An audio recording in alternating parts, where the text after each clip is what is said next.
emoción en esta cabina. Sin lugar a dudas. Hay vínculos de muchos años, afectos de muchos años. El doctor Leonel Fernández, el expresidente Leonel Fernández, está con nosotros. Buenos días, doctor. ¿Cómo está usted? Buenos días, Julio. Buenos días a todos. Es un grato placer estar con ustedes aquí. Quisiera... Primera vez en la cabina, no en el programa, pero sí en la cabina. Sí, en la cabina. En el programa había estado en varias ocasiones vía digital en época de la cabina pandemia. Sí, en la cabina. Profesor, la primera pregunta que le quiero hacer. Ha llovido un poco desde que usted se declaró viviendo la juventud de la vejez. Entonces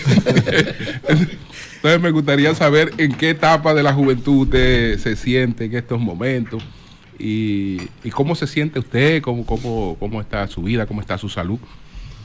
Bueno, yo estoy en la adolescencia ahora. En la adolescencia. En la adolescencia de la vejez. Pero para ser más optimista, los chinos dicen que a partir de los 70 es una renovación de la vida.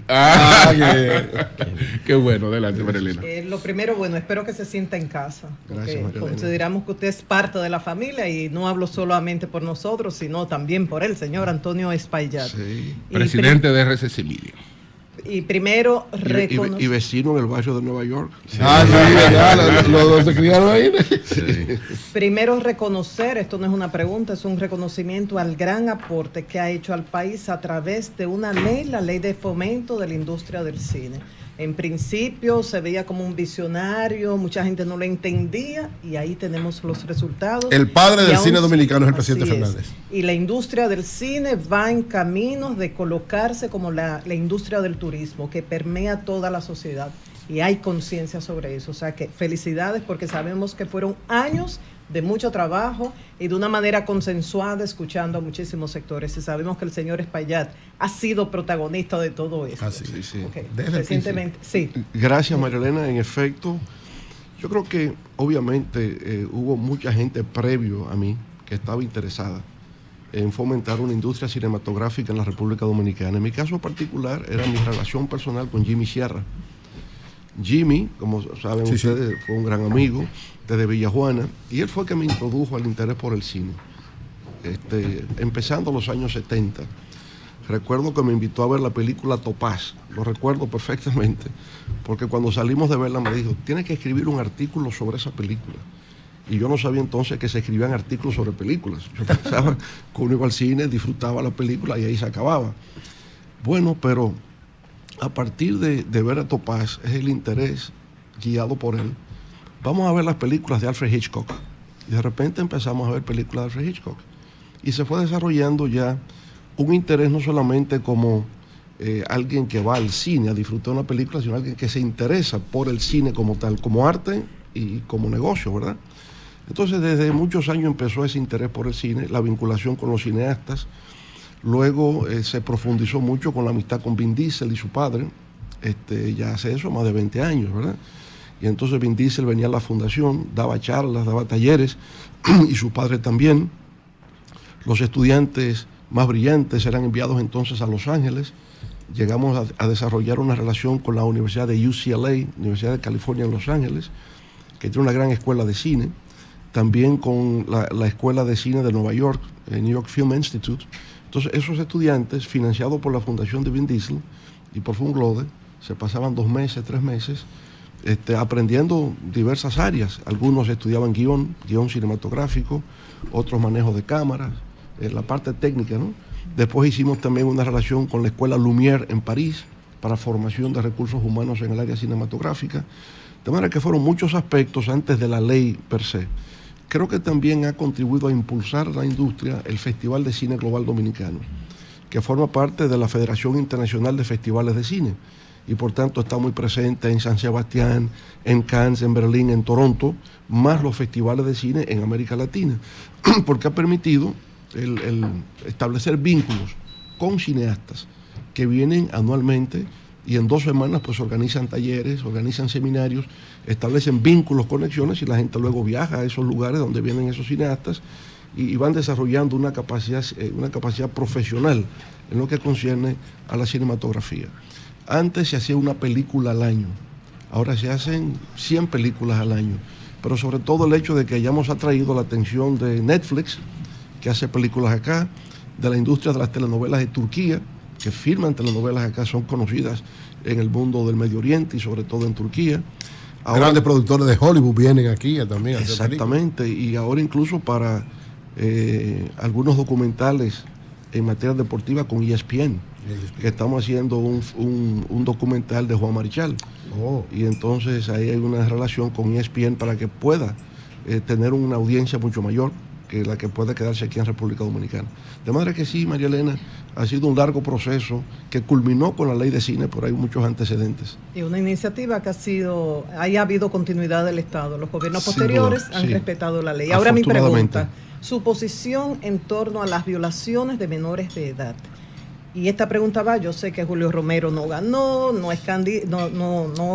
era candidato a la alcaldía, pero critiqué en varias ocasiones, yo como comunicador y siendo portavoz de agrupaciones que defienden los derechos de la mujer, yo decía, ¿cómo un líder del nivel del doctor Leonel Fernández puede respaldar a un candidato que reconoció que había violado una menor de edad? En su momento él decía que era por mutuo consentimiento, desconociendo que con menores de edad no puede haber una relación así. Es una violación, que aquí se acostumbra a tener hijos fuera del matrimonio, pero de eso no se trataba.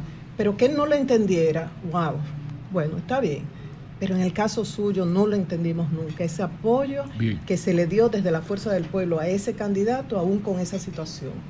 Bueno, primero ciertamente condeno, ¿no?, la violación en sentido general y particularmente violación de menores, obviamente, ¿no?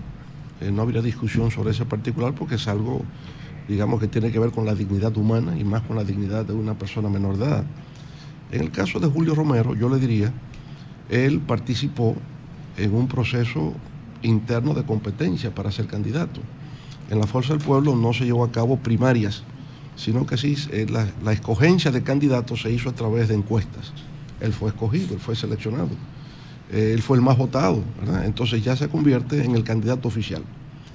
Si la Fuerza del Pueblo dice, bueno, no te queremos, él hubiera iniciado entonces un proceso judicial, proceso legal, porque ya es titular de un derecho adquirido, o sea, se votó por él fue el preferido.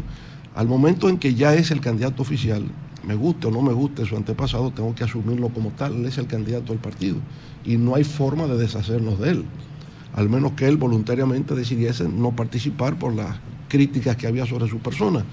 De manera que no es que yo lo apoyase, es que era el candidato oficial y estaba compelido a hacerlo conforme a la ley electoral y ley de partidos. Bueno, no tenía otra opción. Vamos a escuchar a la pregunta de doña Consuelo Despradel, que le tiene una pregunta al doctor Leonel Fernández. Adelante, doña Consuelo. Muchísimas gracias, doctor Leonel Fernández. Le mando un abrazo bien grande. Muchas gracias, Consuelo. Un fuerte abrazo para usted también, con el mismo afecto de siempre. Es cierto. Recuerdo siempre esa tarde que estuvimos conversando en Palacio, que hablamos tantas cosas de política exterior, que quiero, y perdone que yo sé que usted está inmerso en la política dominicana como corresponde, pero yo quisiera que usted me hiciera, porque tengo esa inquietud y confío en su juicio, un poco el panorama internacional, que es el que yo más me ocupo ahora recientemente.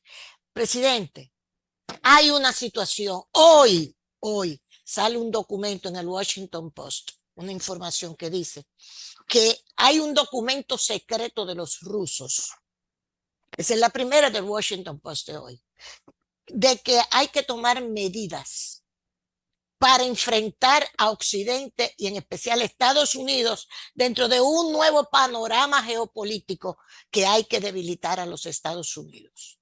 Y dice que hay que aprovechar ese documento, dice el Washington Post, aprovechar la guerra de Ucrania para forjar un nuevo orden global libre de lo que considera un dominio estadounidense.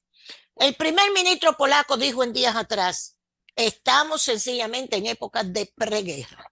La primera ministra de Estonia dice, hoy sale en la prensa que dice que hay que invertir más en defensa, todos los países de Occidente, de la OTAN, etcétera, porque se avecina un enfrentamiento que es inevitable, es decir, una tercera guerra mundial. Presidente, ¿Es por ahí usted entiende que va la humanidad? Dante. Sí, bueno, Consuelo, yo diría que en estos momentos hay una gran tensión geopolítica, no cabe dudas. Pienso, cuando uno mira hacia atrás, ¿verdad? Años 1989, 1991, se produce el colapso de las democracias populares del Este, se produce la caída del muro de Berlín, y lo que se ve es que el fin de la Guerra Fría, el colapso de la Unión Soviética, ese fin de la Guerra Fría, parece ser un triunfo aplastante para el mundo occidental. Y se inicia a partir de 1991, yo diría 10 años aproximadamente, de un modelo, yo diría, unilateral. Es decir, Estados Unidos es la fuerza hegemónica a partir del colapso de la Unión Soviética y del fin de la Guerra Fría, y fue hegemónica hasta justamente entrar el siglo XXI. Los ataques terroristas del 11 de septiembre del 2001 empiezan a marcar ya una distancia. Fue el inicio del terrorismo global. Había terrorismo antes, pero no de carácter global. Segundo elemento fue la crisis financiera global del año 2008 en adelante, que también debilita en términos financieros ya Estados Unidos. Y luego la emergencia de Rusia, ya cuando aparece Vladimir Putin en el escenario, y su tesis fundamental es que el colapso de la Unión Soviética es la catástrofe geopolítica más grande del siglo XX, y se propone la rehabilitación de Rusia, que siempre históricamente fue un imperio de la época de los zares. Entonces, ven en el hecho de que la OTAN, después del fin de la Guerra Fría, en lugar de desaparecer, porque desapareció, como debió desaparecer. Debió haber desaparecido, sí, como desapareció como el Pacto de Varsovia. Pero, digamos, después del fin de la Guerra Fría y la desaparición del Pacto de Varsovia, los países que habían sido miembros del Pacto de Varsovia pasan a integrarse a la OTAN. Es decir, lo están haciendo progresivamente. Progresivamente, los países de Europa del Este. Y después países como Lituania, Letonia, etcétera, que también estaban ya fuera del marco de Europa del Este, también se integran a la OTAN. Países como Georgia quieren ser parte de la Unión Europea y ser parte de la OTAN. Y ya se genera el primer conflicto entre Rusia y un antiguo miembro de la Unión Soviética. Bueno, y ya entonces Ucrania también quiere ser parte de la OTAN y parte de la Unión Europea, y por ahí empieza el conflicto. ¿Qué es lo que siente Rusia? Rusia siente que hay una tendencia del mundo occidental de marchar hacia Oriente, y eso a su modo de ver le genera un problema de seguridad interior, porque son los ejércitos europeos, ¿verdad? Es la OTAN que está avanzando hacia su frontera. Entonces, la política exterior de Rusia, digamos, tiene dos dimensiones. Se trata del extranjero próximo, como ellos le llaman, que son los antiguos estados miembros de la Unión de Repúblicas Socialistas Soviéticas, ellos le llaman el espacio postsoviético. La idea de Rusia es que hoy día ninguna de las antiguas repúblicas puede pasar a ser miembro de la OTAN. Eso es lo que se ve en principio, ¿verdad? En principio es como una guerra defensiva. Yo no quiero que ustedes sigan avanzando, pero lo que subyace es algo mayor. ¿Qué subyace? Lo que subyace es una lucha por el control del mundo. En las tesis geopolíticas norteamericanas, y la más recientemente fuera de Brzezinski, está la idea de que quien domina Eurasia controla el mundo. Y por consiguiente ellos sienten, digamos, el mundo occidental siente, que Putin, en la alianza con China, en la alianza con la India parcial, es el dominio Indo-Pacífico, y la tendencia a largo plazo es la conquista del mundo. Quien domina Eurasia controla el mundo. Entonces el avance de la OTAN, mirado en el largo plazo, es evitar que ese fenómeno se produzca.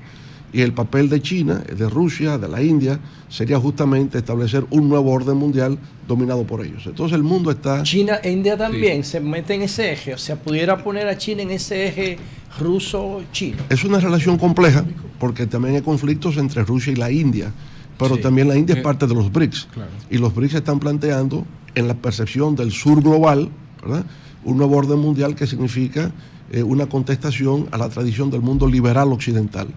Ahora, en adición a eso, está el conflicto entre Estados Unidos y China, que ya es otro y que tiene otra dimensión. Es otra cara del tema.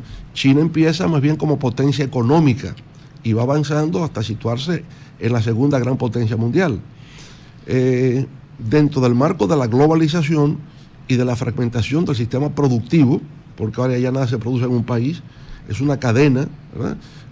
Si usted fabrica un vehículo, ya no es en Detroit, Una parte se fabrica en China, otra parte en Corea, otra parte en México y termina por ensamblarse en Detroit. Pero en eso muchas empresas norteamericanas se fueron a China, le dieron una gran fortaleza, ¿verdad? Entonces China es un monstruo que durante 15 años crecía un 12% promedio anual.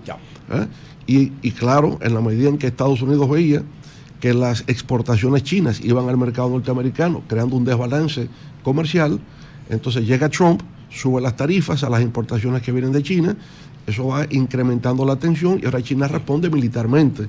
Ya China dice, tenemos submarinos nucleares, ya estamos controlando el Pacífico. Y Estados Unidos no admite que China controle el Pacífico porque se ha convertido en la principal ruta comercial del mundo. Entonces, a todo eso se le añade lo más reciente, el tema de Palestina, Gaza, y ahora el tema de Irán, que se incorpora, los grupos como Hezbollah, que también ayer tuvieron una incursión en la parte norte de Israel, ¿verdad? Hamas, que fue el que originó el problema el 7 de octubre, y que ahora lo que luce es que se extiende el conflicto en el Medio Oriente, más el problema con Rusia y Ucrania, más la extensión geopolítica China-Estados Unidos. Entonces, ciertamente hay en estos momentos una perspectiva de hacia dónde va la humanidad. Yo creo, sin embargo, que no hemos llegado todavía a ese nivel. Fíjense que cuando... ¿De Tercera Guerra Mundial? No, todavía estamos distantes. Cuando Irán ataca entonces a Israel, lo hace de una manera prudente, lo anuncia que lo va a atacar. Y todos los misiles que envía están iluminados.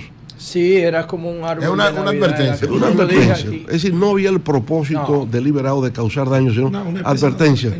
Sí, y los misiles todos fueron capturados antes de llegar. Antes de llegar. Ahora Estados Unidos dice, te ayudamos en la parte defensiva, pero si vas a atacar a Irán, no estamos de acuerdo y no participaremos. De manera que es algo también que se restringe. Bueno, Manuel, adelante. Doctor, primero agradecerle, doctor, que esté aquí con nosotros. Le voy a hacer dos preguntas, porque no sé si va a tener la oportunidad nueva vez. Primero, casualmente, una es de carácter geopolítico. He planteado que República Dominicana tiene que ocupar un espacio en el tablero geopolítico global a partir de la tesis del poder blando del profesor Knight. Y lo hago sustentado casualmente en un acontecimiento en la que usted fue figura principal, la cumbre de Río 2008. A partir de esa cumbre se fue dando, usted puso en práctica el ejercicio de que República Dominicana fuera espacio de diálogo y concertación de los conflictos. Y yo he dicho, República Dominicana no tiene poderío militar, no tiene poderío económico, no tiene poderío bélico, y los conflictos siempre van a existir. Establecer una especie de doctrina Estrada con característica dominicana para convertir a República Dominicana en un espacio neutral que sea la ciudad del diálogo de todos estos conflictos. Primero, me gustaría su opinión sobre ese planteamiento. Y segundo, doctor, usted sabe, lo hemos conversado de manera particular, si fuera por mí, lo he dicho públicamente, desde el año 2012 hacia acá, usted hace rato que estuviera poniendo en alto el nombre de la República Dominicana, ocupando un organismo internacional. Eso es lo que yo quisiera hace tiempo, y no verlo a usted participando ya en las elecciones locales. Yo pienso que todos los éxitos y toda la gloria que usted le pudo legar al país, ya lo hizo. Le pregunto, en el caso hipotético de que usted perdiera las elecciones, ¿sería esta su última participación como candidato en la República Dominicana? Mire, ¿por dónde voy? ¿Por el poder suave o por dónde? Porque me le dio vuelta, entonces. Para aterrizar ahí. Voy con el poder suave primero. Mire, ciertamente, a partir de la solución del conflicto que se dio entre Ecuador, Colombia, Venezuela, surgió la idea de Santo Domingo como capital de la paz en América Latina. Y todos veían la República Dominicana potencialmente como en capacidad de jugar ese papel, que yo creo que sí, hemos debido asumirlo. Ya luego no está siempre en la agenda de los presidentes, pero creo que nos ganamos el derecho a ser considerado como un ente de conciliación entre países de la región, fundamentalmente. Aunque nosotros durante nuestra gestión hasta incursionamos en el Medio Oriente, porque reconocimos a la autoridad palestina como gobierno legítimo de Palestina, ¿verdad? Bueno, entonces yo diría que en ese aspecto sí hay un poder suave que podemos jugar. Está el cine como poder suave, en la medida en que lo vayamos consolidando, hay una identidad cinematográfica dominicana, se va perfeccionando en el tiempo. Yo diría donde mejor estamos es en el deporte, O sea, ya de tener Sí. tantos y el atletas. merengue, y el merengue. Y El merengue. sí, el merengue La que ya es música urbana. reconocido como patrimonio cultural de la humanidad. Pero digamos el béisbol, ya el baloncesto dominicanos en la NBA, lo que ha sido el voleibol con las muchachas, las reinas del Caribe. El turismo. El turismo, obviamente, es parte de ese poder suave que La tenemos. música urbana también. Y la música Que ahí vi urbana que de nueva generación. Toquilla Bueno, está y- promoviendo su bueno, concierto ah, aquí. y la bachata también, parafraseándolo a La usted. bachata también. Entonces estaría la otra parte, presidente. Sí. La- Sí, sobre su posible participación postelectoral. Mire, es que yo nunca pensé ser candidato en la vida, nada. Eso ocurrió por el destino.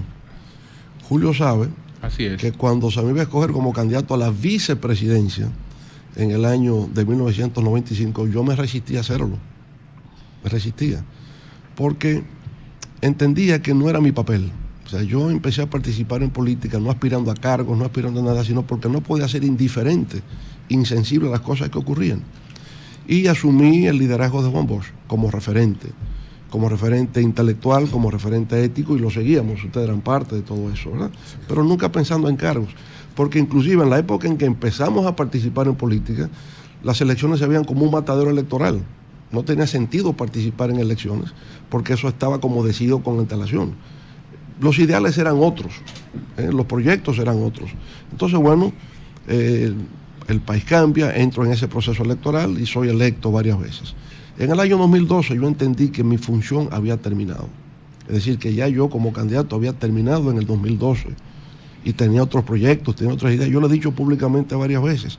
Circunstancias me obligaron a seguir en la política. Y esas circunstancias hacen que usted tenga responsabilidad con las personas que cifran sus esperanzas en el liderazgo que usted representa.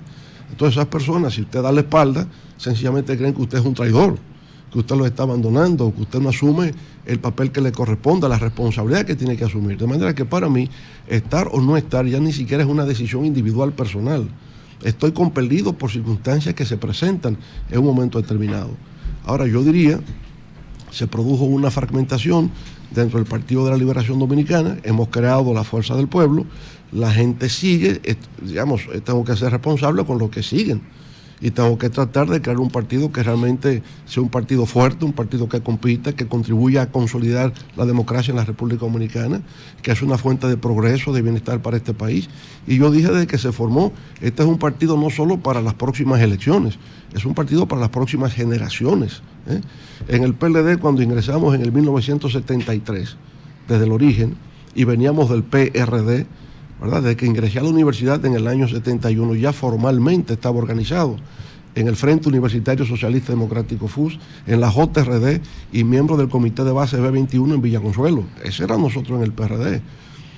Bochista, peñagomista, porque admirábamos a Peña Gómez. Todos los días lo internábamos a las 1:30 de la tarde en Tribuna Democrática, ¿verdad?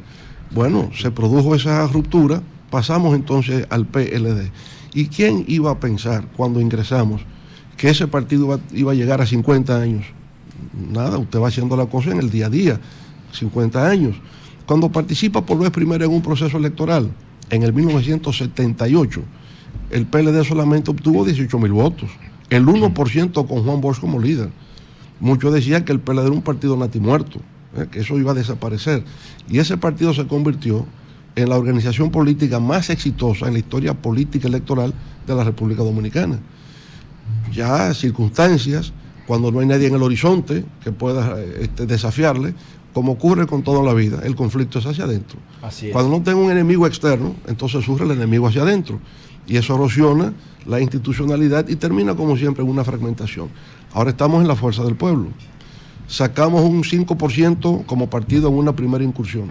Sin duda alguna que no es el mismo partido, ha crecido enormemente en circunstancias adversas, pero ha crecido.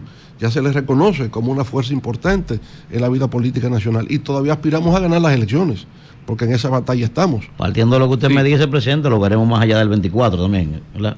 No estoy diciendo eso, digo que depende de circunstancias. Claro. Okay. Bueno, allí. Así es. Bueno, presidente Fernández, quiero hacerle dos preguntas. Una que la hacemos nosotros y otra a nuestro compañero Ramón Mercedes desde Nueva York. Un saludo para Ramón. La nuestra es la siguiente. Los que nacieron en 1996, cuando usted asumió por primera vez la presidencia de la República. Activos digitales. Cuando usted salió en el 2012 tenían 16 años de edad. Tal vez no estaban en esa edad muy interesados, muy involucrados ni enterados de sus obras de gobierno, de esos años, ¿verdad?, en la presidencia de la República. Pero hoy en el 2024 tienen 28 años. ¿Qué tiene Leonel Fernández que ofrecer a esos jóvenes que hoy pueden tal vez evaluar, pero que no vivieron, no tuvieron esa conciencia de sus años en la presidencia de la República? ¿Qué puede esperar ese joven y el país en sentido general de un nuevo gobierno de Leonel Fernández? Eso por un lado. Y la pregunta de Ramón Mercedes, él quiere saber cuáles serían las primeras medidas de un gobierno suyo para la comunidad dominicana en el exterior, específicamente para los dominicanos que viven en los Estados Unidos.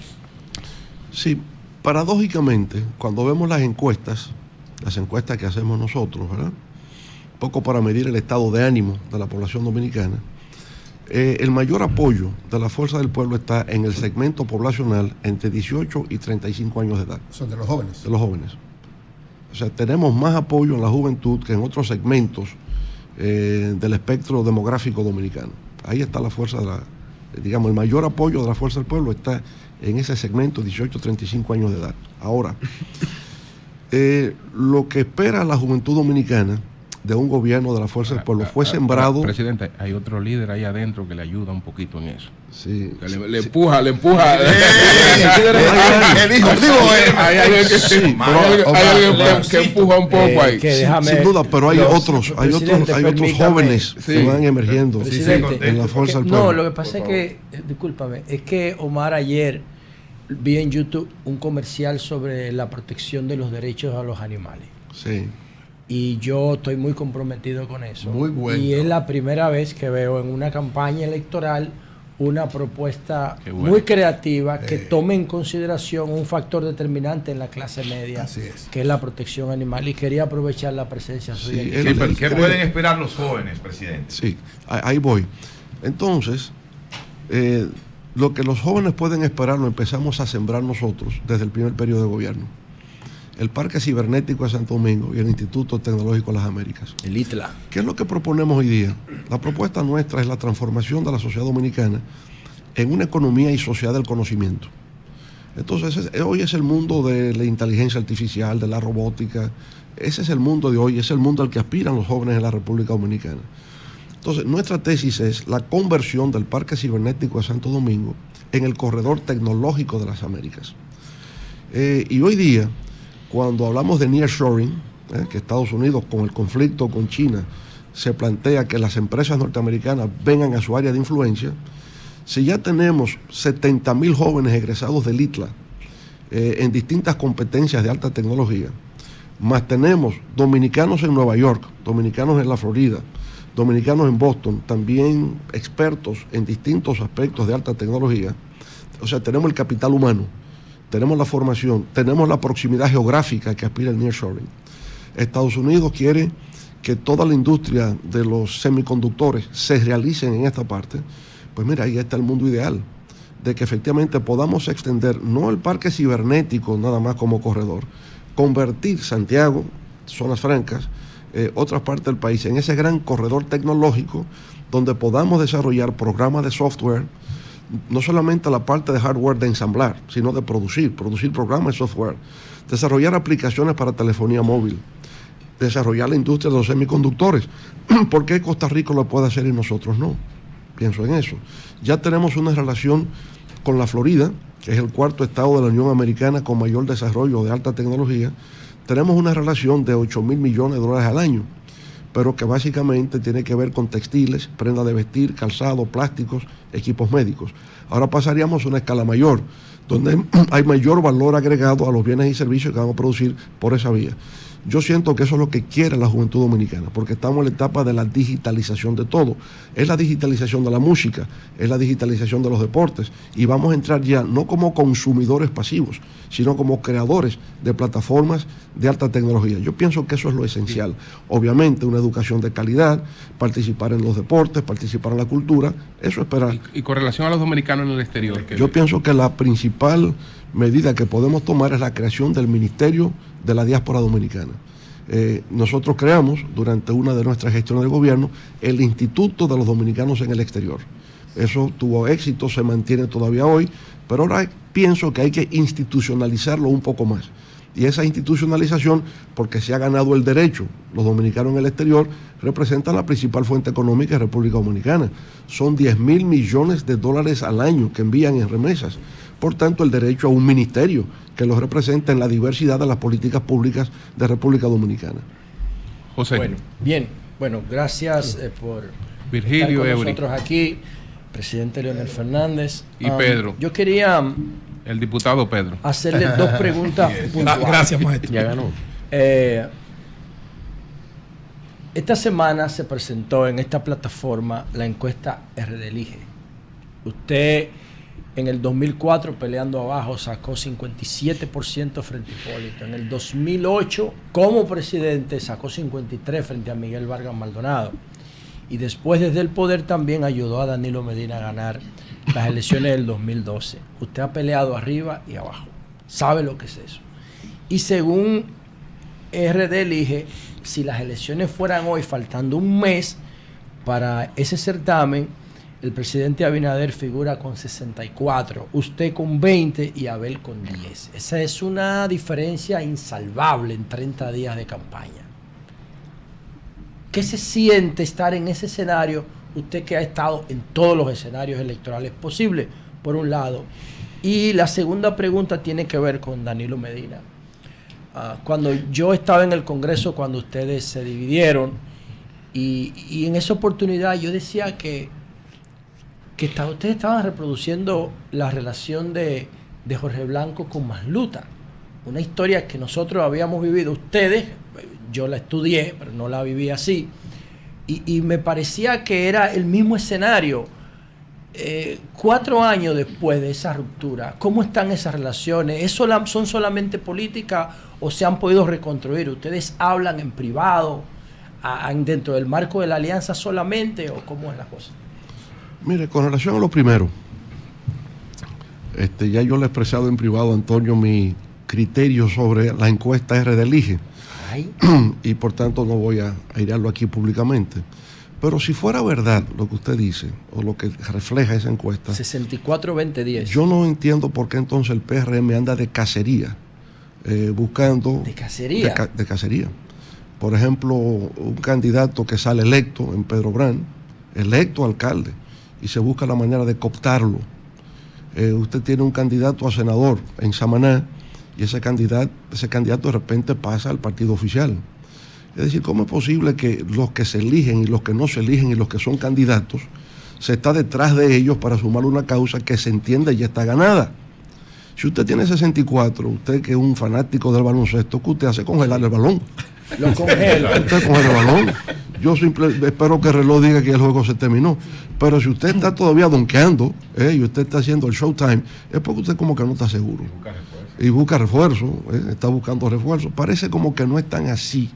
Y por lo tanto yo creo que parte de una estrategia de generación de percepción para que la gente entienda que el juego está ya ganado. Y eso entonces genera actitudes generan comportamientos y que ese es el resultado. Si quieren manipular y orientar la opinión pública de tal manera como que ya esto terminó. Y no es verdad. En los estudios que nosotros hacemos no llega al 50%. En los estudios que hacemos está en un 46%, nosotros con 34%. ¿El presidente Abinader? Sí. 46%. 46% es lo que tiene. ¿Y usted? 34%. ¿Y Abel? 17%. Okay. Eso es lo que vemos en los estudios nuestros. Y por tanto, la oposición sí tiene un 50% cuando se le suma. Ahora, ¿qué es lo que ocurre? El PRM está aterrorizado ante la idea de que pueda haber una segunda vuelta. Porque sabe que en la segunda vuelta habría una reconfiguración del escenario político electoral dominicano. Y como le teme a eso, está buscando un refuerzo diariamente donde aparezca. Luce una acción desesperada de buscar a quien sea para generar como una especie de guerra psicológica, desmoralizar las tropas internas y sobre esa base pretender ganar. Le faltó lo de la relación con Danilo. Lo de la relación con Danilo. Sí. La relación con Danilo, el conflicto fue siempre de carácter político, nunca de tipo personal. Y por lo tanto, cuando hemos tenido que vernos, ya sea porque algún amigo en común ha fallecido o porque por teléfono hemos conversado bien, entonces yo nunca albergo resentimientos de tipo personal. Diferencias políticas que históricamente están marcadas y ahora no voy a renegar de eso. Eso ha sido así, son mis convicciones, son las de él.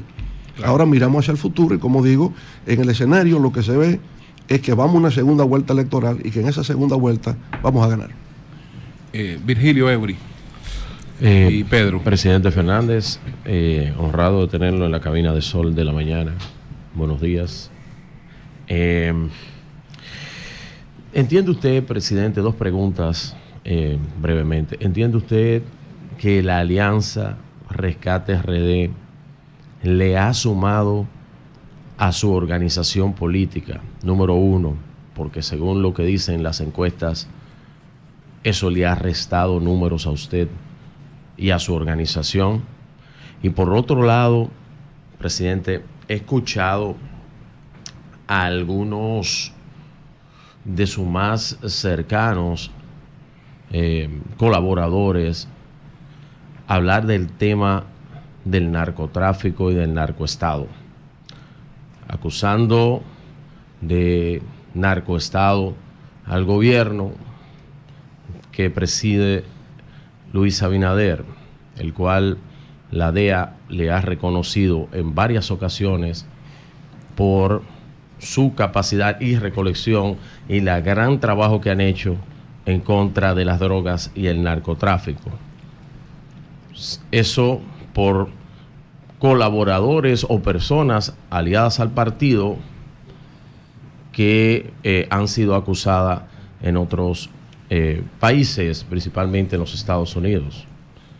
No obstante, quiero saber, presidente, ¿qué le merece a usted que personas también del entorno de su partido y colaboradores, el Departamento de Estado de los Estados Unidos le ha retirado el visado? Gracias, presidente. Adelante, presidente. Sí, bueno, con respecto a lo primero, si la alianza suma o resta, entender la naturaleza de la alianza. Es una alianza de tipo electoral y se supone que usted suma fuerzas de distintos partidos, debe tener votos por encima de si fuera solo. Hay una como cierta lógica en eso.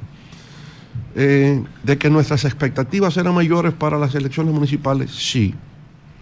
Si usted tiene 30 candidatos a alcaldes que van a ser apoyados por las tres fuerzas que participan en Rescate RD, presume que con ese respaldo de los otros tendría mayores posibilidades de sacar los 30 alcaldes que si fuera solo. Se presume, ¿verdad? Ahora, ¿qué ocurrió? Yo pienso que se generó un avasallamiento del partido oficial el día de las elecciones, haciendo cosas ilegales. Primero tenían carpas en todos los recintos electorales y ahí pues hubo una compradera masiva de cédulas. Ahí se indujo a la abstención.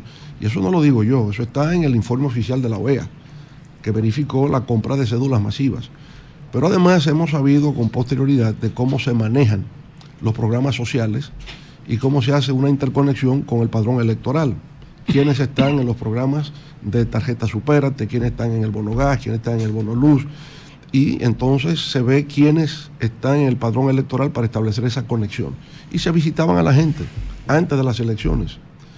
A algunos se les intimidaba, a otros se les hacían ofertas y sobre esa base es que el PRM logra obtener mayoría de votos. Por eso yo he dicho... De una minoría que votó.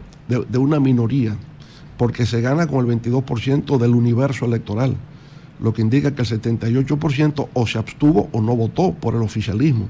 De manera que es una victoria vista en el sentido del universo electoral pírrica. Y por tanto, por eso insisto, como que hablar de triunfo creo que es un poco a destiempo. Hay que ver cómo las cosas evolucionan.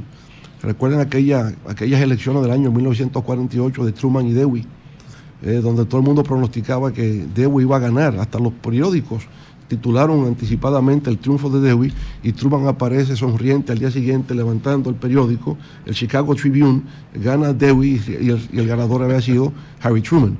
Así que, digamos, decía Yogi Berra, it ain't over till it's over, ¿verdad? El juego no se acaba hasta el último out. Y en efecto, y en la política es así. Allá en España, ustedes recuerdan, era evidente que el PP iba a ganar. con Aznar, el candidato era entonces... Feijó. No, me refiero Mariano Rajoy. Mariano Rajoy. Mariano Rajoy. Rajoy era el candidato, ¿verdad?, en ese momento, y se produjo el ataque a la estación de Atocha. Exacto. Cambió el panorama. Ganó Zapatero. Ganó Zapatero. Haber construido una narrativa de que ese fue un ataque de ETA. Con ese acontecimiento, porque las personas se empezaron a autoconvocar en Madrid. Las redes. Comenzó el fenómeno de las redes sociales en el 2004. Fue una crisis de credibilidad. Ajá. Al establecer la culpa a ETA y desviar de los atentados de Atocha. De los ataques de Atocha, hizo perder en 24 horas el PP. De manera que la política es muy dinámica y muy cambiante. Así es. Hay sorpresas. Y dicen que para ser verdaderamente cristiano hay que creer en los milagros. Doctor, sobre el tema del narcotráfico. Yo no creo en milagros. Pero no me dijo el presidente si eso le sumaba o le restaba, pero está bien. Bueno, ya te respondí eso. Yo digo, ahora, lo del tema del narcotráfico que quedó pendiente, porque esa parte ya le respondió. El tema del narcotráfico. Bueno, yo pienso que para todos resulta altamente preocupante que en un partido político pueda haber alguna persona que por su vínculo con el tráfico ilícito de drogas sea condenado por un tribunal en los Estados Unidos. Yo pienso que para cualquier organización política y para los que estamos en la política en República Dominicana, independientemente de que no sea de nuestro partido, es motivo de preocupación. Y obviamente esa persona no actuó sola, porque en una red narcotraficante no se actúa en aislamiento, tiene que estar en contacto con otros. Y hay rumores, ¿verdad?, que establecen esas vinculaciones en República Dominicana. Yo no me hago eco de ellas porque yo no tengo elementos de prueba para hacer acusaciones de ese tipo, ni es mi papel estar acusando a nadie. Pero sí genera sospecha, sí genera preocupación de que en el sistema político dominicano el más votado sea justamente el que esté vinculado con el narcotráfico. Llama la atención. Preocupa. Sí. Y Pedro. Presidente, yo estuve el pasado lunes en la presentación que usted hizo de La Voz del Pueblo y hay sobre eso planteamientos en el sentido siguiente. Unos dicen que es una imitación de lo que hace el presidente Abinader todos los lunes también, y otros que en la presentación que se hizo se usaron elementos como presentar productos y una serie de cosas, y que eso no se corresponde con lo que es la visión suya, sobre todo la explicación que usted da de que vamos hacia una sociedad tecnológica. Entonces, ¿cómo responde usted esos planteamientos frente a esa situación? Y lo segundo, como especialista internacional y sobre todo como expresidente en 3 ocasiones, usted tiene una visión sobre lo que acontece en Haití y el papel que debe jugar la República Dominicana en este momento frente a esa situación. Sí. Okay. Bueno, con respecto a lo primero, se llama La Voz del Pueblo. Por consiguiente, el pueblo debe tener alguna presencia. Y el pueblo, en la República Dominicana, no todo el mundo es tecnológico, ¿verdad?, ni nunca lo será. Por tanto, el pueblo se expresa tal como es.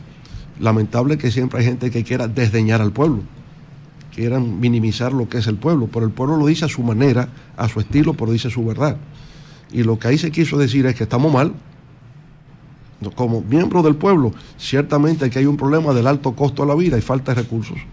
Por tanto, hay una disminución del poder adquisitivo de República Dominicana. Yo lo digo de manera más sofisticada, pero eso es lo que ellos están queriendo expresar. Que estamos mal, que hay un malestar social, porque mis condiciones de vida han desmejorado. Y si usted le pregunta al pueblo dominicano si hoy se siente mejor o peor que 4 años atrás, la mayoría dirá que hoy está peor. Y es lógico. ¿Por qué? Porque hoy hay una acumulación en el alza de precios de un 36%. Hoy, productos de la canasta básica cuestan 36% más que lo que costaban 4 años atrás. Y el aumento al salario mínimo ha sido insuficiente para poder adquirir los bienes de esa canasta básica. Por tanto, están peor. Es una simple operación aritmética entre lo que yo tengo como ingreso y lo que me cuesta adquirir esos bienes y servicios. Por tanto, esa es la verdad. Ahora, cada quien lo dirá a su manera, pero eso es lo que dice el pueblo. Y así es como se siente, y por eso se llama La Voz del Pueblo. Con relación a Haití. Con respecto a Haití, es una coyuntura muy particular a partir del asesinato del presidente Jovenel Moïse. Haití siempre ha estado en una crisis permanente. Siempre es una crisis permanente. Pero lo que ha ocurrido a partir del asesinato del presidente es una situación de colapso total. Porque entonces aparecen bandas criminales que se asocian y tienen nombres tan sofisticados como el G9, ¿verdad? Y ellos se consideran como a nivel global, el G9, Y esas bandas criminales han sustituido al Estado y controlan todo el territorio y por supuesto crea una situación de desasosiego, de intranquilidad, porque es el robo, es el asalto, es el secuestro, es incinerar gente, y naturalmente nosotros frente a eso vemos una amenaza a la seguridad interna de la República Dominicana, porque una situación de caos total, de descontrol total, sí representa una amenaza a la seguridad interior de este país. Eso requiere que el Estado dominicano adopte medidas, y frente a extranjeros que aspiran que juguemos un rol determinado, decirle nuestro límite es hasta aquí.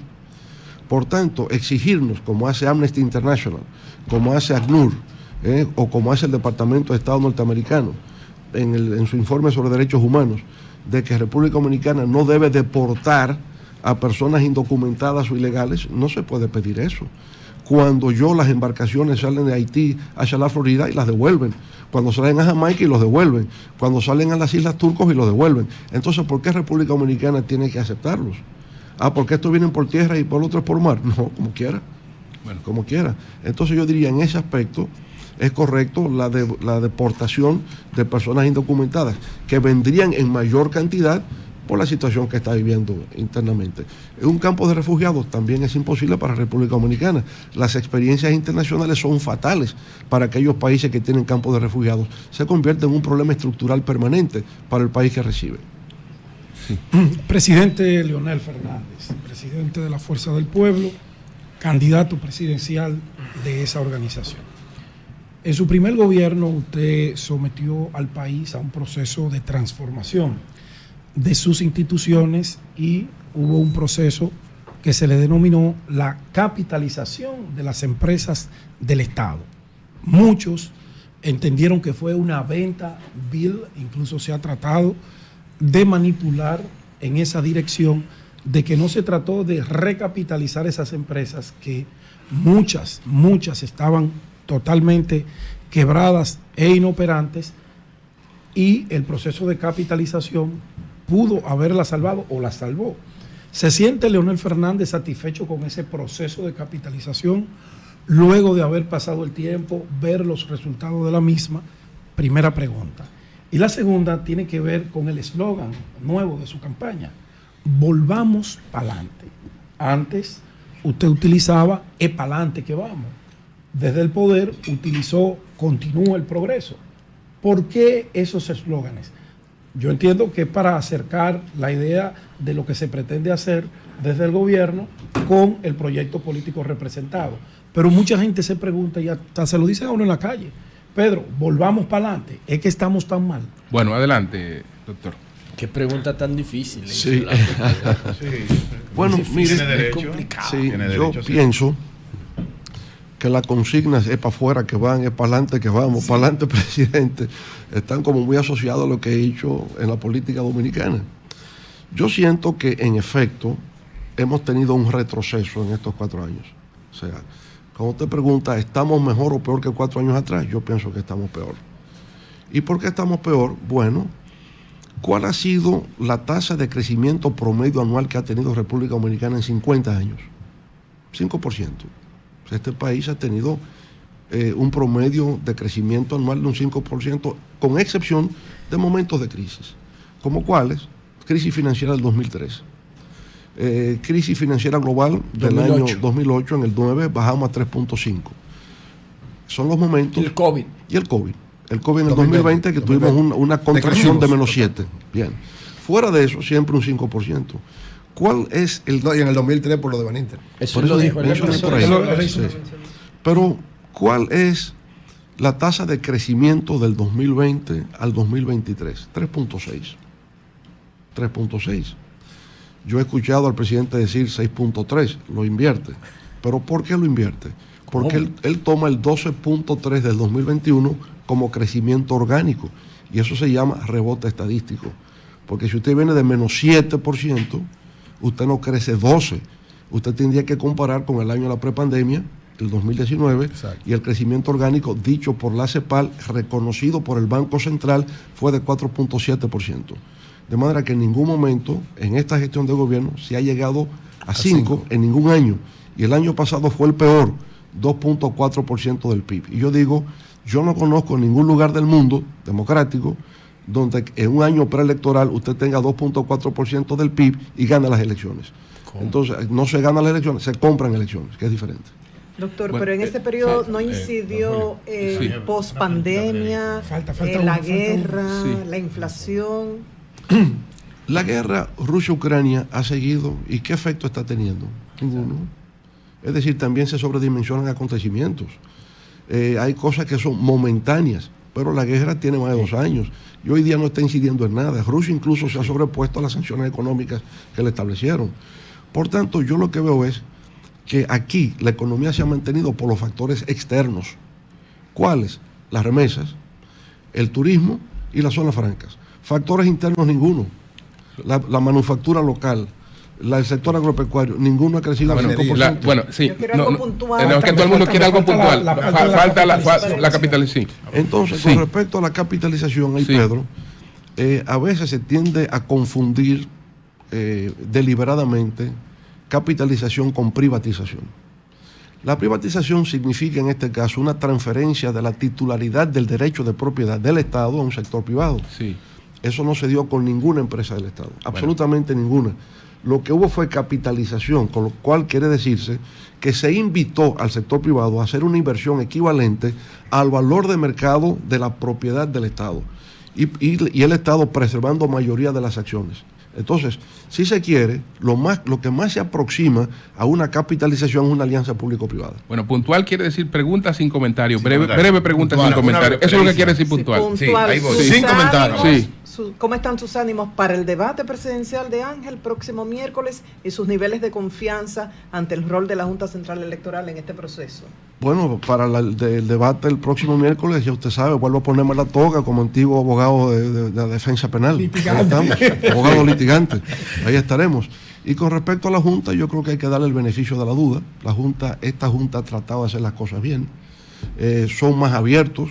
Cuando se va y se le solicita alguna medida, escuchan y en la medida de sus posibilidades responden positivamente. ¿Está dispuesto el doctor Leonel Fernández a participar en una actividad masiva de cierre de campaña con Abel Martínez, con Danilo Medina, con Miguel Vargas Maldonado, todos los que forman la Alianza Rescate RD? En la segunda vuelta electoral, cuando vaya como candidato. Ok, Manuel, puntual. Doctor, al escucharlo hablar frecuentemente de compra de elecciones, ¿significa que en caso de que usted perdiera no estaría reconociendo el triunfo del presidente Abinader? El presidente Abinader en el año 2016, habiendo perdido las elecciones, se fue a la OEA y no reconoció la victoria, de manera que todo depende de cómo se produzcan unos resultados electorales. Estamos diciendo que está haciendo uso abusivo de los recursos del Estado, que está comprando a dirigentes de los partidos de oposición. 34 alcaldes de la oposición fueron comprados por este gobierno.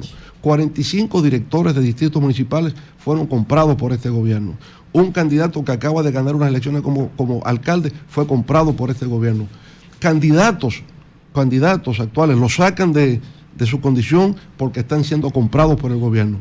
Entonces consideramos que el presidente, el PRM, le están haciendo un flaco servicio al sistema democrático de partidos en la República Dominicana. Puntual finalmente José Eury. Puntual también, Vigilio. Puntual. No hay comentario. Usted pregunta puntual. Síntesis. Dile que no te escriban esas cosas. Adelante. Bueno, es una campaña un poco carente de propuestas en medio de un contexto de cambios como el que está viviendo la humanidad por el impacto de las tecnologías. Las 3 propuestas fundamentales del tres no puede hacer 3 propuestas ahora. No, es que las explique. Míralo aquí, míralo aquí. 2024 propuestas. 2024. No es carente de propuestas, es exceso de propuestas. Presidente, sí. Su hijo Omar Fernández es candidato a senador por el Distrito Nacional con mucho respaldo y una gran posibilidad. Sin embargo, ¿por qué el presidente Leonel Fernández? Dile, candidato contra 15 candidatos. Sí, contra 15 candidatos. Contra 15 candidatos. ¿Por qué usted no lo ayuda, dicen algunos, acompañándolo en algunos asuntos? Es que la mayoría de los candidatos no están apareciendo ahí. Son los funcionarios. ¿Por qué usted no lo acompaña como el presidente Abinader está acompañando a todos los candidatos a senadores de todos los lados? Bueno, y lo haré con él y con todos también de los nuestros, obviamente, eso será así, pero él necesita menos de mi apoyo y de mi ayuda que el candidato opositor. Virgilio. Sí. Presidente, sobre la situación de la circunscripción 1, ustedes han hecho una petición, ¿no?, al Tribunal Superior Electoral para que reconsidere el dispositivo que emitió, cambiando la boleta totalmente de la Fuerza del Pueblo. Gente que está fuera de la boleta ahora mismo, que a 30 días de un proceso, la incertidumbre le llena. ¿Qué le puede decir a ustedes? Porque siguen los candidatos que fueron removidos de sus posiciones en una incertidumbre. ¿Qué le puede decir usted, presidente? Sí, ya ha habido acciones legales sobre ese aspecto. Ha habido acción de reconsideración y una acción también en tercería, porque hay personas ahí que fueron afectadas sin ser parte del proceso. Claro. Entonces yo creo que tienen el legítimo derecho a pedir esa reconsideración y a intervenir como terceros intervinientes en el proceso a los fines de que eso se aclare. Hay una persona, un compañero, que ha hecho un reclamo para él estar en la boleta, que creo que es legítimo que lo pueda hacer. Pero eso no significa alterar toda la boleta de ese partido en esa circunscripción. Y yo pienso que hay una actitud de apertura y de reconsiderar que efectivamente se tiene derecho a eso. Porque observe que solamente se ha publicado el dispositivo de la sentencia, ni siquiera conocemos las motivaciones. Prima facie usted diría que es una sentencia nula, de pleno derecho, en razón de que ha fallado extra petita. Una persona solicita algo con respecto a él y usted toma decisiones que van más allá de lo que le han pedido. Y si usted falla extra petita, la sentencia por su esencia es nula. Pero no quiero plantear, digamos, nulidad de sentencia, sino que podamos resolver el tema armoniosamente, permitiendo que el partido escoja sus candidatos de la circunscripción número 1 del Distrito Nacional. Bueno, finalmente, Antonio, todos los reportes que nos han llegado, un país paralizado. Paralizado. La verdadera entrevista. Así es. Antonio, finalmente. Aquí hay mucha entrevista. No, darle las gracias, presidente, por honrarnos con su visita hoy aquí. Reiterarle nuestra amistad y decirle que estoy de acuerdo con usted mientras sus seguidores quieren que usted participe. Que usted le da una gran importancia a este debate político y que una persona como usted esté en el ruedo, lo único que hace es que beneficia a nuestro país. Así es. Gracias, le deseo mucha suerte. Gracias por sus amables palabras, Antonio, y por su amistad de siempre. Bueno, señores, agradecido de esta comparecencia el doctor Leonel Fernández, candidato presidencial del Partido Fuerza del Pueblo. Muchas gracias, doctor. Gracias, Julio. Gracias a todos ustedes. Muy amables, de verdad. Les agradezco. Cambio y fuera.